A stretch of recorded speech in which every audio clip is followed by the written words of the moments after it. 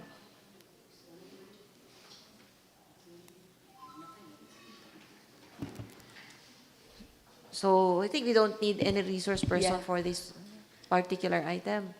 So any comments from the body or any clarifications, questions? I move for this item to include in third and final reading for today's regular session. There's a motion to include the item for third and final reading today's session, seconded by Honorable Paulican. Comments none, motion is approved.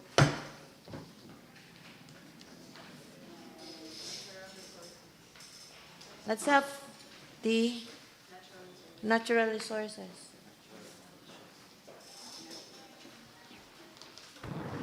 Okay, another communication coming from to our municipal mayor, to honorable members of Sangguniang Bayan, Municipality of Maramag, through Honorable Attorney Maribeth Lopez, Municipal Vice Mayor, Presiding Officer. Gentlemen and ladies, greetings in support of municipality continuing efforts to promote sustainable environmental management and community-based reforestation initiatives. We respectfully request for the passage of Sangguniang Bayan resolution authorizing the Honorable Municipal Mayor to enter into memorandum of agreement with 𝐶ANET United CBFM Farmers Association Incorporated, formerly known as 𝐶ANET Farmers Association, for the implementation of the DBP Forest Project. The partners will facilitate the reforestation of 50 hectares upland forest area in Sitio 𝐶ANET, Barangay Bayabason, Maramag, Bukidnon, involving the planting of at least 21,100 seedlings, comprising endemic forest tree species, bamboo and fruit trees within the community-based forest management agreement o CBFME area. The project not only support ecological restoration efforts but also aims to provide alternative livelihood and income generating opportunities for at least 35 members of the said people's organization, thereby enforcing the municipality commitment to inclusive and sustainable development. We trust that the Sangguniang Bayan will give a favorable consideration to this request in the interest of environmental protection, community empowerment, and local economic development. Attached to head is the MUA for your perusal. Please consider this matter as urgent and signed Honorable Attorney si Joel Doromal, Municipal Mayor. Honorable Presiding, I will read the memorandum of agreement between the parties from Municipal Government Unit of Maramag with office address of Sairi Highway, Anahaon, Maramag, Bukidnon, represented by Mayor Attorney si Joel Doromal, with the authority of the Sangguniang Bayan through this resolution, referred to as LGO. And 𝐶ANET United CBFM Farmers Association, Incorporated, formerly 𝐶ANET Farmers Association, duly SIC registered with principal office located of Sitio 𝐶ANET, Bayabason, Maramag, Bukidnon, represented herein by Mr. Serafin C. Batino Jr. in his capacity as chairman, hereafter referred to as recipient people's organizations o PO. So, witnessed, whereas Section 3, Paragraph 1 of the Local Government Code that state that local government units shall share with the national government and responsibility in the management and maintenance ecological balance with their territorial jurisdiction. Whereas the LGU Maramag has been granted support from the Development Bank of the Philippines under the DBP Forest Program to implement the project titled DBP Forest Project. Whereas the DBP Project Forest Project 6 to rehabilitate 50 hectares of degraded upland areas in Sitio Canet, Barangay Bayabason through reforestation and sustainable agroforestry-based interventions with the active participation of local communities.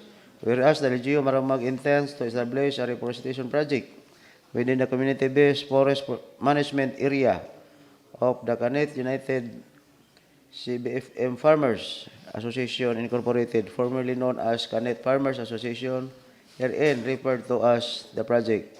Whereas the Canet United Farmers Association Incorporated, formerly Canet Farmers Association, is holder of community-based forest management area number 55108, containing an area of 397.95 hectares based on rectified maps located in Sitio Canet, Bayabason, Maramag, Bukidnon. Whereas the partner people's organization, being the legitimate people's organization operating the project area, possess the knowledge, experience, and manpower to undertake the planting, maintenance, and protection activities in the identified reforestation sites. Whereas the parties mutually agree to enter into this memorandum of agreement to delineate their respective rights, responsibilities, and commitments in relation to the implementation of the reforestation project for the benefits of both parties and general public. Now, therefore, in consideration of the mutual covenant and agreement contained herein, the parties hereto agree as follows. Okay na.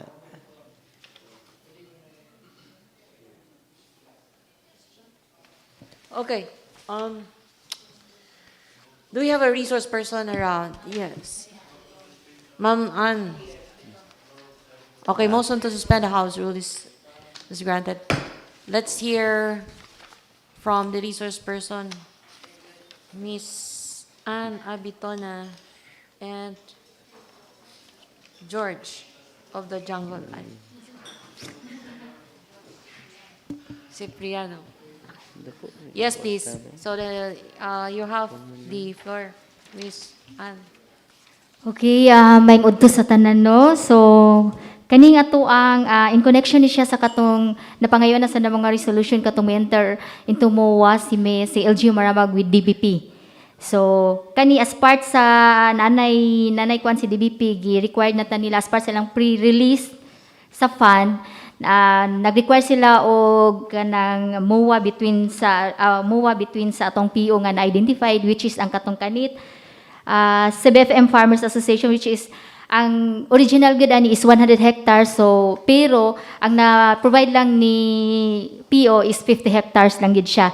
So as to fund allocation na ay ang yang funding gid ani total amount is 5,002,000. Ang sa DBP nga iyang i-fund is 3,220,000. So naat gi-require ta nila equity which is 5% gikan sa 5 million, which is na based sa update ni Sir Engineer Labadan na supplementalan na sad nila kay dili man po siya ang kaning atong 5% magod is nag-equivalent siya into 1,782,000. Dili man siya isa ka shoot by tranche gihapon ang pag-allocate ni LGU. So, ang fund ani, si LGU gihapon ang mag-disburse as to labor, mga maintenance. Ang kuan lang, ang lahian lang ani siya sa katong sa tuang PSF is ang katong sa seedling nga pag-purchase is si DBP mismo iyang ihulog dito sa nakadaog sa bidding. So, si DBP na ang mubayad sa katong sa pag-purchase sa seedlings. Dili na moagi sa ato. Kita lang ang mo-process kung kinsa as to bidding, processing, kita lang. Pero as to payment, si DBP na. Nakatulang tong sa seedlings procurement. And then, si Kanitsad is, bago po siya na-accredit last May yata. So, thank you kayo. And Kani siya kuan is 60% endemic gid siya, so dili gid siya putlon. 40% mo na itong mga fruit-bearing trees, katong pwede na nato mga harvestable nga mga kahoy, po mo na to siya. Then, kanisa siya nga project is na siya, ang DBP is na ay component ani is ang katong livelihood, which is wala pa na-identify sa PO kung unsa ilahang gusto nga mga livelihood. Okay, Honorable Larry. Clarification sa equity. Pila tong equity? 5%? 5% Sa, 5 million, which is, 1.782 magdila. really? Almost 1 million. Almost 1 million na. It's 999,280.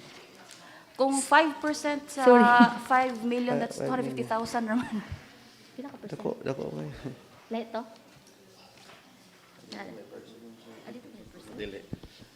It's not. Dili siya, dili siya 5%. Okay. Dili Kay siya 5% mo itong gi-mention. It's almost, if we go by, sorry, just to fast track. That's my clarification. Kung Yes, anyway, as indicated in the draft MOA, the participation of LGU Maramag is 999,280. almost 10. And the total project cost is 4.461 to 80 million. Okay. Yes, Madam Chair, no. Actually, na-change gamay sa side po sa DBP. Ang katong 4.4 is nahimo na siyang 5 point, katong giingon ni Ma'am Ann nga 5,200,000. And then si DBP is na siya last time is 3.4, karon nahimo siyang 3.2. And then sa LGU nga 900 is nahimo siyang 1.7. O di siya, wala siya na percentage. But then again, ang iyahang equity is can be a sweet equity or labor. Ang gusto lang yun ni DBP is katong mga sweet equity, assuming lang nato during the project implementation is mabutangan lang itong amount. Malang yun ang ilaha. Pero based po sa ato ang work and financial plan, most of it is dito lang yun sa first tranche is katong na mga project implementation, which is katong na stakeholders meeting, mugid ang kinahanglanon sa equity. The rest is normal function siya sa office. Kanang mag-monitor, kay naman tayo mga PO area po, within anang area. So, gusto lang makita ni DBP as to equity kung butangan gud siya og amount. So, niabot siya og 1.7. So more than 5%. So, but it's not necessarily monetary. Yeah. Yes, Madam Chair. Okay.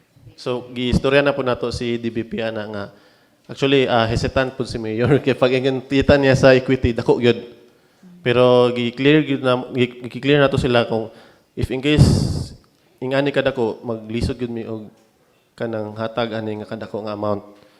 Maski pag i-by tranche siya na kung kuhaan siya sa supplemental dugay-dugay gyud. So niingon gyud sila nga wala may problema Mr. if in case sweet equity or labor. Kaya daghan na pod sila na kuhaan nga projects nga less good ang ilahang nagasto lang nga amount in terms sa monetary. Kaya dito man sila sa mga normal nila nga mga functions nga gipangkuha. So, nga na. Did you come up with a valuation of the equivalent amount? Which is katong giingon nimo karon Vice nga 500. Okay. Yes, yes. Gikan sa 1.7 na lang gyud sa mga 500 or abot sa 600. Pero dako na ka ng 600 yun. Okay. Who raised first? Honorable Siberia raises his hand first. You will come later, Honorable Siberia. Okay, good morning. Ang specific nga barangay barangay Bayabason. Bayabason. Abot ba sa San Roque? So far sa delineated na to wala. Wala kabot no. Yes, ito. Dugang ikaduhang pangutana. Unsay gi-specify din nga ihatag nga seedling? Kopi? Ang base sa meeting is CPO gyud atong ipapili kung gusto nila nga kuan. Mostly is na coffee and then katong fruit trees nga simpidak. Amo to gawin mong simpidak. Oo. Which is jackfruit nga kuan. which is mo pinakamahal. Okay. So, asa man nakuhaon nga mga kuan? Seedling?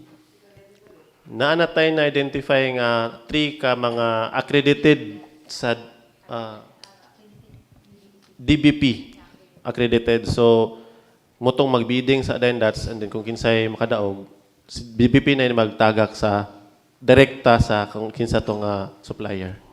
Pila pod ang isa ka seedling? Sa Simpida, kung ako nasayop, nasa mga 350 to 450. Simpidak lang. Ang usa? Ang usara? And then, kaning sa bamboo is ni total siya o 60 ang isa 60 per punuan. punuan? And then si lansones, napoy lansones 100. Okay. And then jackfruit is 150, durian 100, avocado 250. Simpidak is 400 lagi. 400. And then nara, lawaan is 100. And then bamboo, and then coffee. Coffee is 35, and then cacao is 60. Pero pwede pa ta makapil bidding anas kapike daghan man kay atos bugon silang. That's all, Madam Presiding Officer. Good morning. Okay, thank you. Let's have Honorable Zubiri. Okay, good morning. Sir Morning, George, pila ka years na from the beginning pag-start sa iya planting, pila ka years ang ila i-sustain nga maintenance, haya nila yatag sa association nga mo establish na gyud ang tanom nato. Thank you sa mga tanawad. No? Based sa katong planting plan gyud is naka-target gyud siya nga sulod sa 3-year nga project phase. So depende sa unsay status sa imong area, for example for planting pa katong mga organic nga mga ipanghatag. Actually naman sila gihatag nga kaning ring weeding, kaning watering pod, appeal na siya sa maintenance. And then kanina dayong naputay kung dako ng kahoy na procurement of insecticides, and then naapoy fireline establishment. So total na siya mabot siya 3 years. Pero after din nadayoy ang gi-require pod ni DBP sa toa is after sa 3-year nga project unsay sustainability ni LGU. So dito na dayon pod ni hangyo si DBP nga dapat naapod tay 5-year monitoring plan. So sulod na siya tong 3 years, so napatay 2 years nga marag i-assess lang sila. Nga LGU na mag-initiate. After the 3 years nga giano sa DBP, turnover sa LGU, and then the LGU ano na? Yes, what? Okay, no. Mag-monitor na. LGU, turnover na pod sa farmers na to. Yes. Yan na.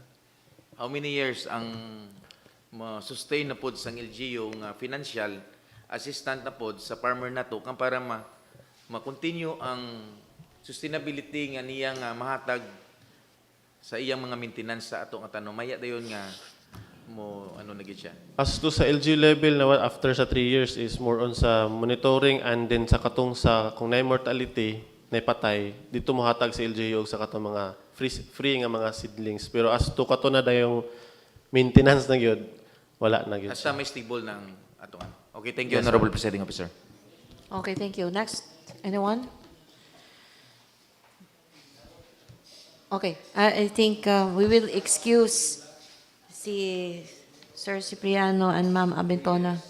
Thank you so much for being here and for giving us more information on the subject matter. So you are excused. Suspension of the rules is lifted. Let's hear from the chairperson. Thank you, Honorable Presiding. For being none, I move to calendar this item into third and final reading for to decision. Second motion. There's a motion to calendar the item for third and final reading into this session, seconded by Honorable Zubiri. Comments? None. Motion Zubiri. Next item, unfinished business. We have one committee on justice and human rights. Next is Committee on justice. Justice. What about justice? Uy.